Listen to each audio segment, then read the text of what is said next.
Tanawa ninyo ning nga video mga idol. Ang batang hilir. Ang batang hilir. Sugda na niyag tambal ang mga di kalakaw. Tala, ubani ko ninyo. Mao ni idol. Di kalakaw sa tatay o naa sa sakyanan. So, mao ni unahog tambal ni batang hilir mga idol. Ato ning saksihan. Ug makalakaw bagyod ni. Palakwanta ka, mulakaw ka. Nagtinira ba sa Ginoong Kristo sa una? Mulakaw. Mulakaw jud ka. Relax lang ha.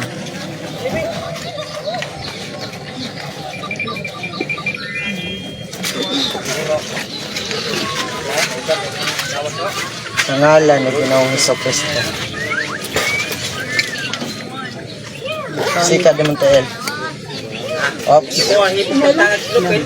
Sa hinay lang. Pila na katuig. Lakaw. Paluya sa ano?